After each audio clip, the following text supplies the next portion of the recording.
Chapter 4, Section 7. Creation and Communication. It is clear that while the content of any particular ego illusion does not matter, its correction is more helpful in a specific context. Ego illusions are quite specific, although the mind is naturally abstract. Part of the mind becomes concrete, however, when it splits. The concrete part believes in the ego, because the ego depends on the concrete. The ego is the part of the mind that believes your existence is defined by separation. Everything the ego perceives is a separate whole, without the relationships that imply being.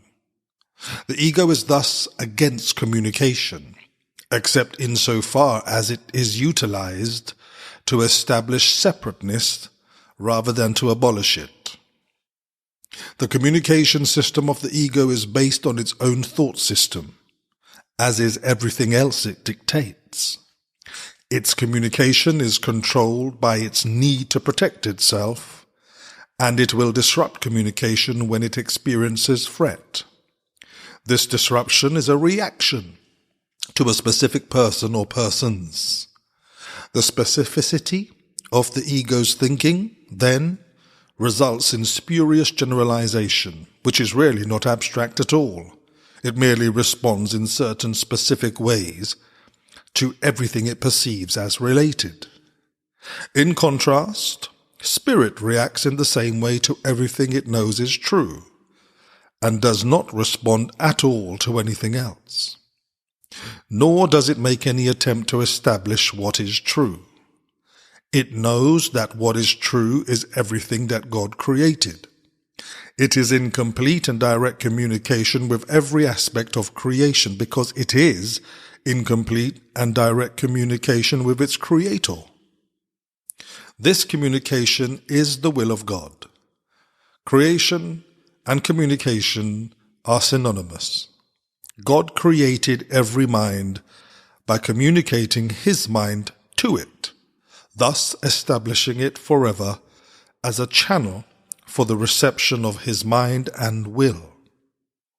Since only beings of a like order can truly communicate, His creations naturally communicate with Him and like Him.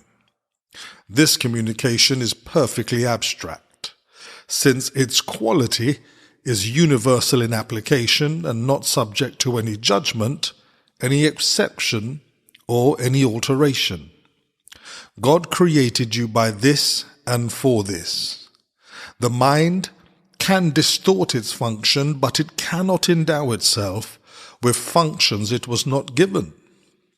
That is why the mind cannot totally lose the ability to communicate, even though it may refuse to utilize it on behalf of being. Existence as well as being rests on communication. Existence, however, is specific in how, what, and with whom communication is judged to be worth undertaking. Being is completely without these distinctions. It is a state in which the mind is in communication with everything that is real.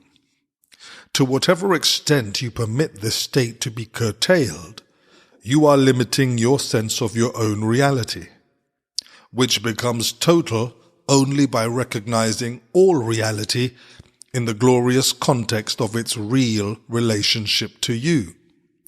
This is your reality. Do not desecrate it or recoil from it. It is your real home, your real temple, and your real self. God, who encompasses all being, created beings who have everything individually, but who want to share it to increase their joy. Nothing real can be increased except by sharing. That is why God created you. Divine abstraction takes joy in sharing. That is what creation means. How, what, and to whom are irrelevant, because real creation gives everything, since it can create only like itself. Remember, that in the kingdom there is no difference between having and being, as there is in existence. In the state of being, the mind gives everything, always. The Bible repeatedly states that you should praise God. This hardly means that you should tell him how wonderful he is. He has no ego with which to accept such praise, and no perception with which to judge it. But unless you take your part in the creation, his joy is not complete because yours is incomplete. And this he does know. He knows it in his own being and its experience of his Son's experience. The constant going out of his love is blocked when his channels are closed. He is lonely when the minds he created do not communicate fully with him. God has kept your kingdom for you, but he cannot share his joy with you until you know it with your whole mind. Revelation is not enough, because it is only communication from God. God does not need revelation returned to him, which would clearly be impossible, but he does want it brought to others. This cannot be done with the actual revelation. Its content cannot be expressed, because it is intensely personal to the mind that receives it.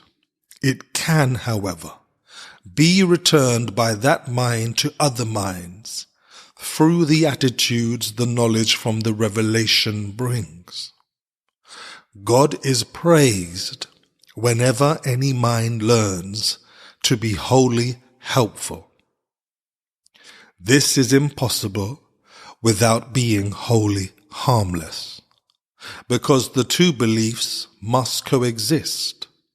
The truly helpful are invulnerable, because they are not protecting their egos, and so nothing can hurt them. Their helpfulness is their praise of God, and he will return their praise of him, because they are like him, and they can rejoice together. God goes out to them and through them, and there is great joy throughout the kingdom.